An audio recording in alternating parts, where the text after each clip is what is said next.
important que nous soyons en communion avec l'Esprit de Dieu pour pouvoir parler de la part du Seigneur d'une manière exacte, dire ce que Dieu dit et non pas parler selon nos sentiments ou bien nos émotions. Que Dieu soit béni pour l'Église qu'il utilise pour la gloire de son nom et pour son œuvre. Nous sommes choisis de Dieu, nous sommes les élus de Dieu, nous voulons le réaliser et nous voulons encore dire à Dieu plus que jamais dans nos prières, sers-toi de nous. Alléluia. J'aimerais saluer toute personne nouvelle au milieu de nous, présente. Très heureux de vous accueillir également. Que Dieu vous bénisse, chers amis. Nous accueillons également les chrétiens qui viennent d'ailleurs et qui nous ont visités. Si vous êtes là, cela veut dire que Dieu vous a conduit. Alléluia. Que Dieu vous bénisse. Nous avons été bénis durant toute cette semaine. Alléluia. Ça a été des moments merveilleux. Ça a été un renouvellement pour moi personnellement. Ça a été des temps intenses de renouvellement. Des fleuves d'eau vive, des cascades de bénédictions sont descendus sur nous.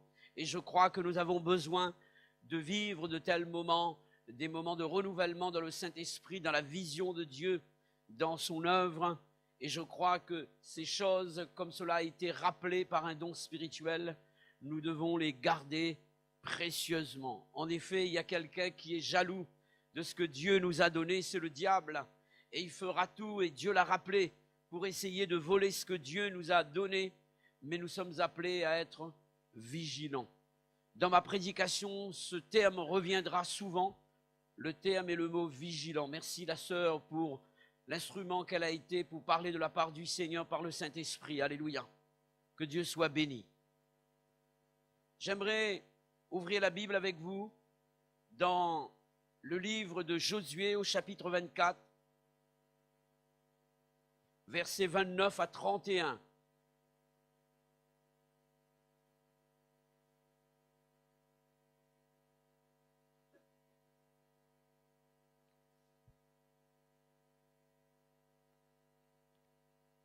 Nous ferons après une autre lecture dans Juge. Je donnerai la référence après. Josué 24, versets 29 à 31. Après ces choses, Josué, fils de Nun, serviteur de l'Éternel, mourut, âgé de 110 ans. On l'ensevelit dans le territoire qu'il avait eu en partage à Timnath-Sérak, dans la montagne d'Éphraïm, au nord de la montagne de Gaash. Israël servit l'Éternel pendant toute la vie de Josué et pendant toute la vie des anciens qui survécurent à Josué et qui connaissaient tout ce que l'Éternel avait fait en faveur d'Israël. On va lire également dans Juge, chapitre 2, versets 10 à 14.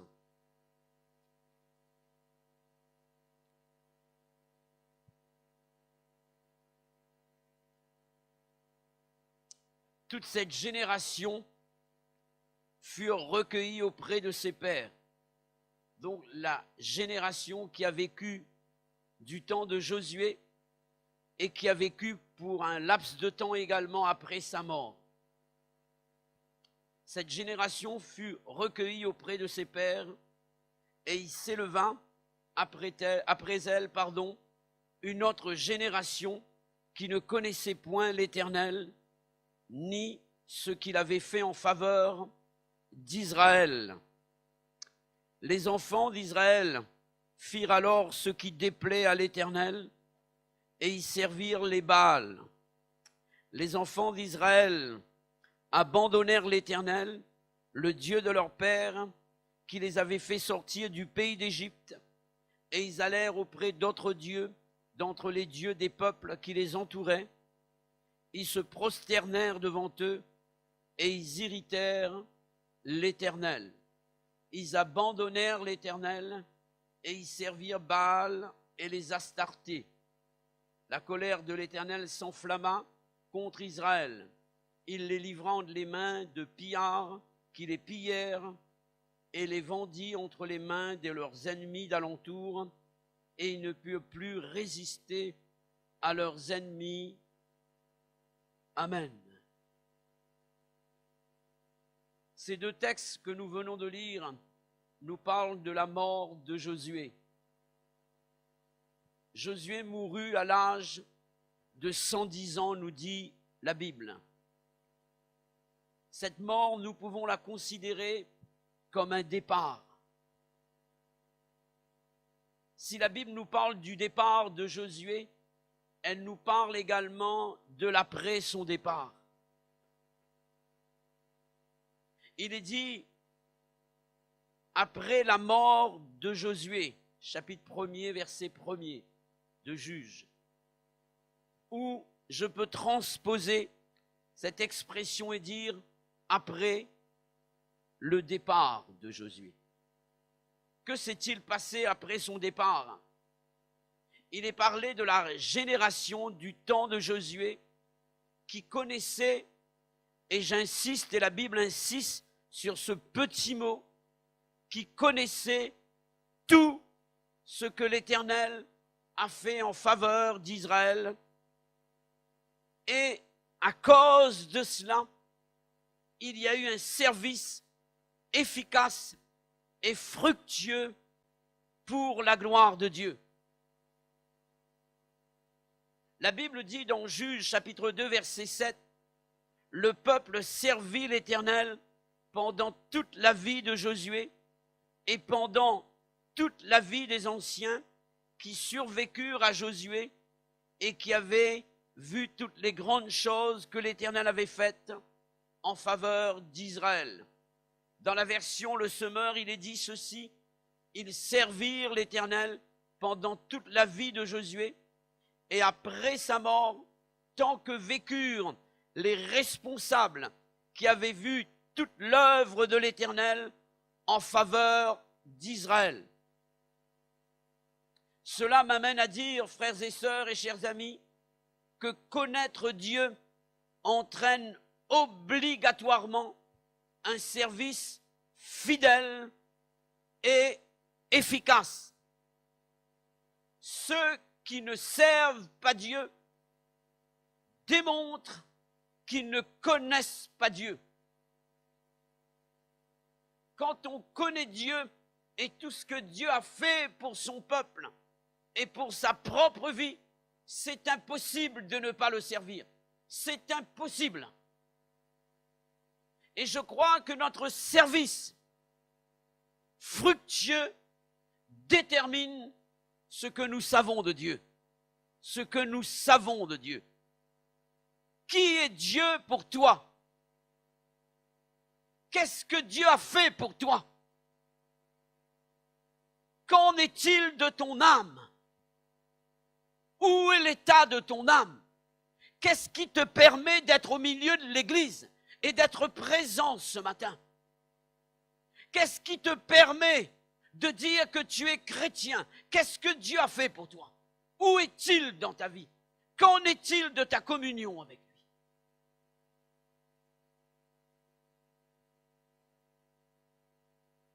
Connaître Dieu entraîne obligatoirement un service fidèle et efficace.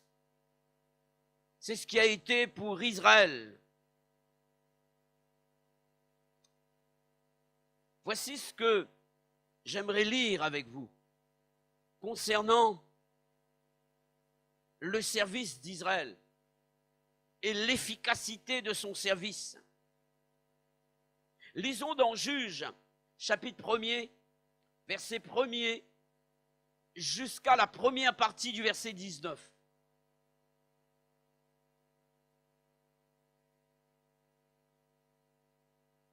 Je parle, et la Bible parle bien entendu, de cette génération qui a connu Josué et qui a connu également ce que l'Éternel a fait. Après la mort de Josué, les enfants d'Israël consultèrent l'Éternel en disant, qui de nous montera le premier contre les Cananéens pour les attaquer? L'Éternel répondit, Juda montera. Voici, j'ai livré le pays entre ses mains. Et Juda dit à Siméon son frère, monte avec moi dans le pays qui m'est échu par le sort, et nous combattrons les Cananéens. J'irai aussi avec toi dans celui qui t'est tombé en partage, et Siméon alla avec lui. Judas monta et l'Éternel livra entre leurs mains les Cananéens, les Phéréziens. Ils bâtirent 10 000 hommes à Bézek, Ils trouvèrent Adoni-Bézek à Bézek et l'attaquèrent. Ils battirent les Cananéens et les Phéréziens. Adoni-Bézek prit la fuite, mais ils le poursuivirent et le saisirent. Ils lui coupèrent les pouces des mains et des pieds. Adoni-Bézek dit 70 rois ayant les pouces des mains et des pieds coupés ramassaient sous ma table. Dieu me rend ce que j'ai fait. On l'amena à Jérusalem et il y mourut. Les fils de Juda attaquèrent Jérusalem et la prirent et la frappèrent du tranchant de l'épée, et mirent le feu à la ville. Les fils de Juda descendirent ensuite pour combattre les Cananéens qui habitaient la montagne, la contrée du Midi et la plaine. Juda marcha contre les Cananéens qui habitaient à Hébron, appelé autrefois Kirjat Arba, et il bâtit Sheshai, Aïman et Talmaï. Et de là il marcha contre les habitants de Débir. Débir s'appelait autrefois Kirjat Sefer. Caleb dit, je donnerai ma fille à Aksa, pour femme à celui qui battra Kirjat Sefer et qui la prendra. Othniel, fils de Kénaz, frère cadet de Caleb, s'en empara, et Caleb lui donna pour femme sa fille Aksa. Lorsqu'elle fut entrée chez Othniel, elle le sollicita de demander à son père un champ. Elle descendit de dessus son âne, et Caleb lui dit, qu'as-tu? Elle lui répondit, fais-moi un présent, car tu m'as donné une terre du Midi, donne-moi aussi des sources d'eau. Et Caleb lui donna les sources supérieures et les sources inférieures. Les fils du Kénien, beau-père de Moïse, montèrent dans la ville des palmiers avec les fils de Juda, dans le désert de Juda, au midi d'Arad, et ils allèrent s'établir parmi le peuple. Juda se mit en marche avec Siméon son frère, et ils battirent les Cananéens qui habitaient à Tséphat. Ils dévouèrent la ville par interdit, et on l'appela Horma. Juda s'empara encore de Gaza et de son territoire, d'Ascalon et de son territoire, d'Écron et de son territoire. L'Éternel fut avec Juda, et Juda se rendit maître de la montagne. Je m'arrête à là. On a lu ensemble toute l'œuvre qu'a accompli le peuple d'Israël, et notamment la tribu de Juda, accompagnée de la tribu de Siméon. Et nous avons vu ici les exploits qu'ont pu remporter le peuple ici. Donc, nous voyons que ce peuple, malgré le départ de Josué, s'est attaché à Dieu, était toujours attaché à Dieu, de sorte que nous pouvons comprendre, mes frères et sœurs, que leur cœur n'était pas attaché à un homme. Alléluia. Leur cœur n'était pas attaché à un homme. Leur cœur était attaché à Dieu. Le vrai serviteur de Dieu ne doit pas amener les gens à lui. Par contre, ce qui cause la division, et la Bible en fait mention, attire des cœurs à eux. Notre but à nous, c'est d'amener les gens vers Jésus et d'amener les gens vers le ciel, et non pas dans notre assemblée. Il est question de diriger les gens vers le ciel. Et Josué a su faire un bon travail là.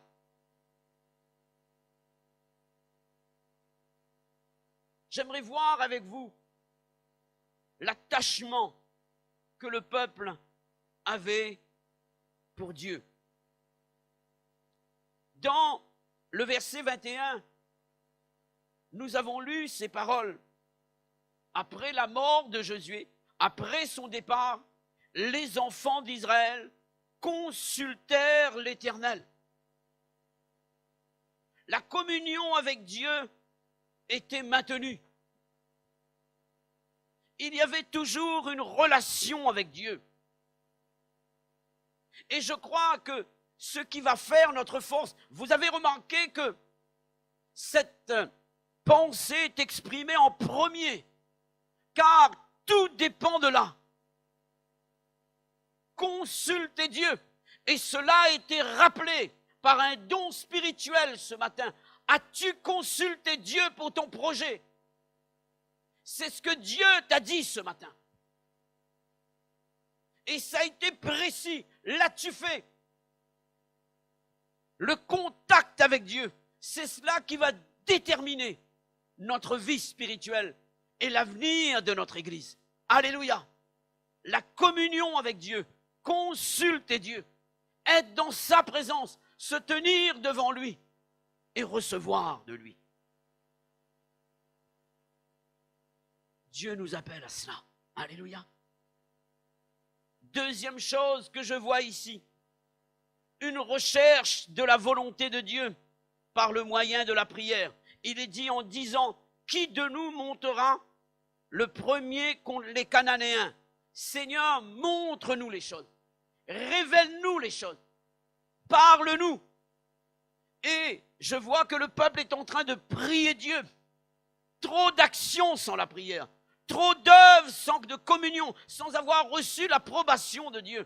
Et il y a des échecs, il y a des déboires ensuite. Dieu nous appelle plus que jamais à être déterminés à une recherche de la volonté, de sa volonté. Alléluia. Ensuite, je vois des cœurs dévoués pour le combat. Des cœurs dévoués pour le combat. Qui de nous montera le premier contre les Cananéens pour les attaquer? Amen. Après un temps de bénédiction, après un temps de délivrance, après un temps de visitation, l'ennemi reviendra à la charge. Et je crois que le chrétien doit être prêt. La Bible dit que nous devons, après, nous être équipés de toutes les armes spirituelles que Dieu nous a données pour tenir ferme après avoir tout surmonté. Et je peux dire, mais si j'ai tout surmonté, pourquoi faut-il encore que je tienne ferme? Parce que l'ennemi reviendra à la charge. Et je dois être vigilant. Je dois être ferme. Et dans l'épître de Paul aux Éphésiens, la vigilance est mentionnée. Et Dieu nous appelle à être vigilants. Et pour cela, nous devons combattre. Nous devons combattre. Nous devons lutter. Quatrième point que je vois ici, une attente de la réponse de Dieu avant d'agir. C'est ce qui est dit dans le verset 2. L'Éternel répondit, Juda montera. Voici, j'ai livré le pays entre ses mains. Juda montera. Il n'était pas question d'une autre tribu là. Il était question de Juda qui devait monter en premier. Et personne ne devait prendre la place de Juda. La tribu de Juda. Il n'était pas question de Nephtali. Il n'était pas question de la tribu de Zabulon, de Manassé ou d'Éphraïm. La réponse est précise. Car Dieu est précis. Alléluia. Dieu ne fait pas les choses au hasard. On a prié pour savoir qui doit monter le premier. Dieu dira, c'est Juda. Alléluia. Et c'est cela la réponse de Dieu. Et on a entendu la voix de Dieu. Frères, sœurs, est-ce que tu entends encore la voix de Dieu te parler parce que tu as prié et tu as pu t'attendre à Dieu avec le temps qu'il faut, le temps de Dieu. Dieu a parlé précisément dans ta vie et pour ta vie. Et il t'a dit, voici ce que tu dois faire. Non pas peut-être, non pas on verra. Non, Dieu a parlé. Parce que Dieu parle. Alléluia. Et je vois ici une attente de la réponse de Dieu avant d'agir. Lorsque nous lisons ce texte, nous ne voyons que 2 versets. Et on peut dire qu'ils ont prié, Dieu a répondu tout de suite. Ça ne veut pas dire cela. C'est rapporté comme cela. C'est un résumé. Il y a des choses qui ne sont pas dites. Combien de temps ils ont prié, je ne sais pas. Ça peut être 1 heure, 2 heures, ça peut être une journée, ça peut être une semaine, ça peut être un mois, ça peut être, je ne sais pas, 6 mois. Mais toujours est-il, tant qu'il n'y avait pas la réponse de Dieu, personne n'a bougé. Alléluia. Ensuite, je vois un travail d'équipe. Un travail d'équipe. Verset 3. Judas dit à Siméon, son frère, monte avec moi dans le pays qui m'est échu par le sort, et nous combattrons les Cananéens. J'irai aussi avec toi dans celui qui t'est tombé en partage. Et Siméon alla avec lui. Un travail d'équipe. Un travail d'équipe. Dieu a besoin d'une équipe au milieu de cette église. Que tout ce qui divise n'y soit plus. C'est dans l'unité que la victoire est remportée. Nous avons des victoires, mais nous voulons avoir de plus grandes victoires. Et plus que l'Église sera unie, plus que les victoires seront grandes. Alléluia. Déposons ce matin nos préjugés, nos idées préconçues. Et apprenons à travailler en équipe.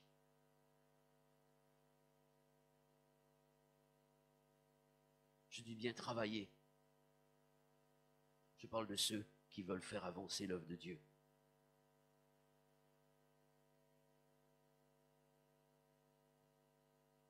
Ensuite, je parlerai de la soumission à la volonté de Dieu.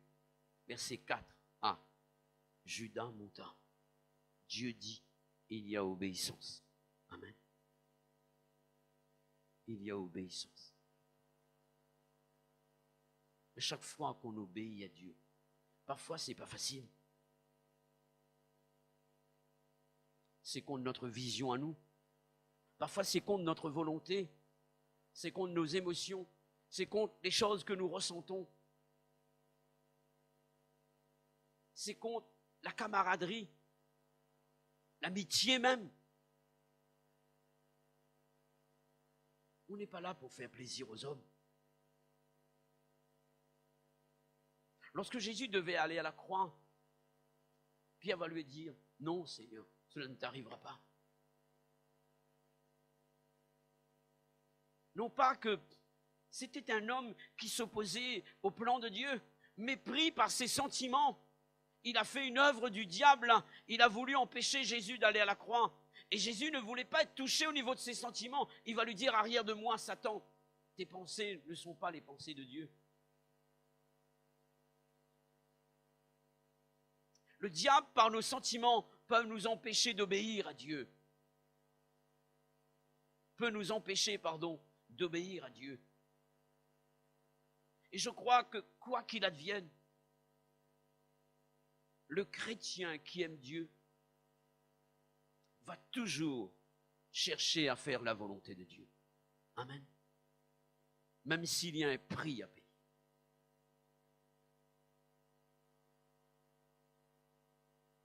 Nous ne sommes pas là pour faire notre volonté. Jésus nous a donné un exemple flagrant dans le jardin de Gethsémani. Non pas ma volonté, mais la tienne.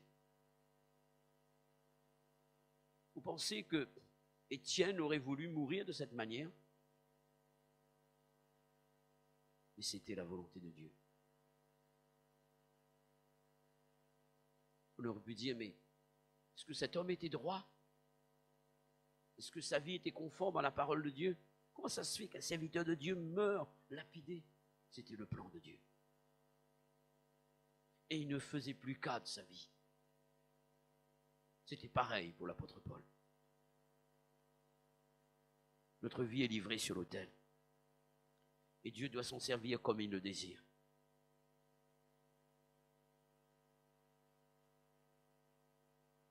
Il est parlé de grandes victoires remportées par le peuple.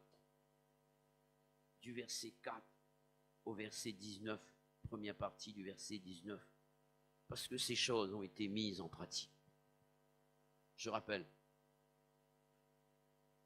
la communion avec Dieu, la recherche de sa volonté par la prière, des cœurs déterminés pour le combat, une attente de la réponse de Dieu avant d'agir malgré le temps, un travail d'équipe, la soumission à la volonté de Dieu. Ensuite, la Bible parle, je vais citer quelques verbes, quelques actions seulement, pour vous montrer la victoire que le peuple a remportée. Alléluia. Voici ce que la Bible dit. Juda monta et l'Éternel livra en leurs mains les Cananéens. Verset 5. Ils l'attaquèrent et ils battirent les Cananéens. Ensuite, il y a autant de verbes qui nous parlent de victoire ici. Verset 8. Les fils de Juda attaquèrent Jérusalem et la prirent. Ils la frappèrent du tranchant de l'épin et mirent le feu à la ville. Ensuite, Juda marcha, verset 10, contre les Cananéens. Il marcha contre les habitants de Débir, verset 11. Et la Bible parle de victoire remportée par Juda, qui fait partie du peuple de Dieu. Parce que ces 6 conditions qui ont été énumérées sont remplies. Amen.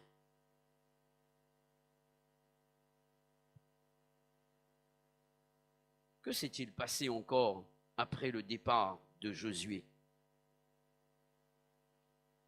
La Bible parle d'une nouvelle génération. Il est parlé d'une nouvelle génération.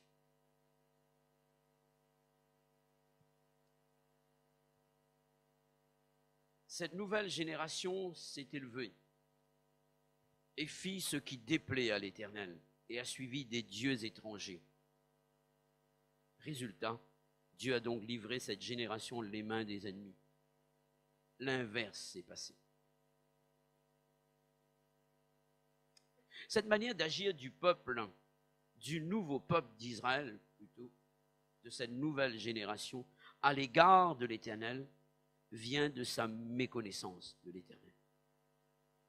Si la connaissance de Dieu nous rapproche de lui, nous incite à le suivre avec fidélité, la méconnaissance de Dieu nous éloigne de lui et nous pousse à suivre des dieux étrangers ou des idoles. Quand je parle d'idoles pour le peuple de Dieu, je ne parle pas de statues. Je parle des choses qui ont pris la place de Dieu dans notre cœur. Fais un bilan de ta vie ce matin et sois sincère. Demande à Dieu quelles sont les choses qui ont pris la place de Dieu et qui sont des choses prioritaires maintenant dans ta vie. Fais une liste et reconsidère les choses. Replace les choses à leur place. Et Dieu en premier. Dieu en premier.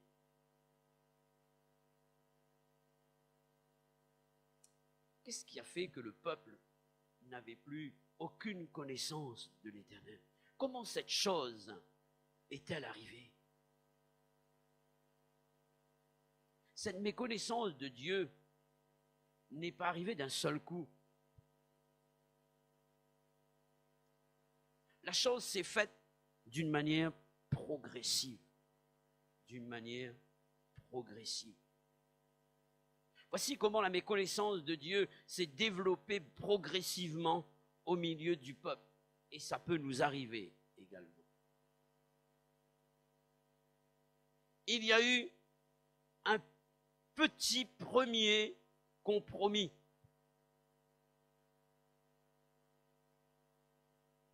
Dans la vie de la génération qui avait connu Josué. Partie du verset 19, parce qu'il y a un mais. Logiquement, cette génération qui avait connu Josué devait transmettre la connaissance à la nouvelle génération. Et la chose n'a pas été faite. Pourquoi? Parce qu'ils n'étaient plus en mesure de transmettre cette connaissance. Je vous donne l'information. Deuxième, on relit le verset 19. On relit le verset 19. Juge premier. L'Éternel fut avec Juda, et Juda se rendit maître de la montagne. Mais il ne put chasser les habitants de la plaine parce qu'ils avaient des chars de fer. Alors que Dieu avait dit, par l'intermédiaire de Josué, tout lieu que foulera la plante de votre pied, je vous le donnerai. Alléluia. Il y a un mais ici. Ils ont laissé la place à l'ennemi. Ils ont donné l'avantage à l'ennemi. Ils ont permis que l'ennemi vive au milieu d'eux. C'était un premier petit compromis. Et cela commence comme cela. Un petit compromis. On laisse une place à l'ennemi. Et quand on laisse une place à l'ennemi, il prend toute la place. Il y a eu un petit compromis ici. Juda a été choisi en premier pour attaquer les Cananéens. Et malheureusement, il a laissé une place à l'ennemi. Il a laissé une place à l'ennemi. C'est ce que la Bible dit.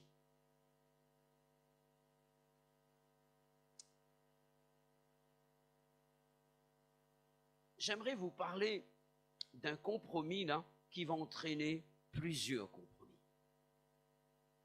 Voici une expression qui va revenir à chaque fois. Ils ne chassa point, ou ils ne chassèrent point l'ennemi. Et c'est ce que je lis par la suite, après la petite faille de Juda. L'ennemi va prendre place ensuite. Il va s'installer. On continue la lecture.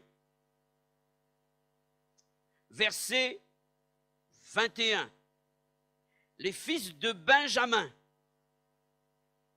ils ont vu Juda qui a été établi en premier pour chasser l'ennemi et qui n'avait pas chassé tous les ennemis. Alors ils vont dire, ben c'est lui que Dieu a désigné. Il agit comme ça, j'agirai comme lui. Et il a été un exemple à ne pas imiter. Un homme qui a laissé l'ennemi pénétrer le peuple de Dieu. Et les fils de Benjamin vont agir de la même manière. Ils ne chassèrent point les Jébusiens. Manassé, verset 27, ne chassait point les habitants de Beth-Shean et les villes de son ressort. Verset 29, Éphraïm ne chassait point les Cananéens qui habitaient à Gézer. Zabulon ne chassa point les habitants de Kitron. Azer ne chassa point les habitants d'Akko.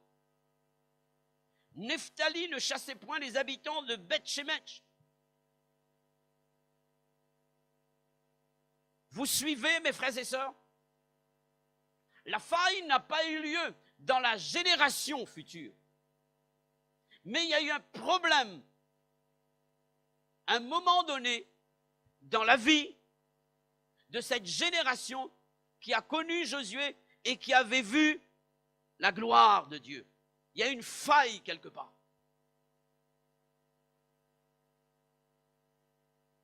Mes frères et sœurs, Dieu nous appelle ce matin à veiller. Dieu nous appelle à ne pas nous laisser aller. Dieu nous appelle à ne pas nous laisser gagner par toutes sortes de compromis au milieu du peuple de Dieu et dans notre cœur. C'est impossible à nous. Ensuite, de chasser l'ennemi. S'il y a des compromis, s'il y a un pied-à-terre là,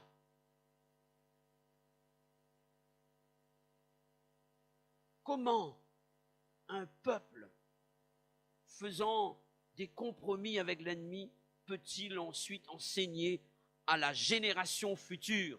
C'est impossible. Vous comprenez qu'à un moment donné, l'enseignement, même s'ils auraient transmis l'enseignement, ça ne pouvait pas passer. On ne peut pas transmettre des choses qu'on ne vit pas. C'est impossible. On ne peut pas transmettre des choses qu'on ne vit pas. Si quelqu'un ne prie pas, il ne peut pas enseigner sur la prière. Si quelqu'un ne jeûne pas, il ne peut pas enseigner sur le jeûne. Si quelqu'un n'est pas baptisé du Saint-Esprit, il ne peut pas enseigner sur le baptême du Saint-Esprit. Si quelqu'un n'exerce pas les dons spirituels, il ne peut pas enseigner sur les dons spirituels. C'est difficile à quelqu'un qui n'a pas d'enfant de parler d'enfant. C'est difficile.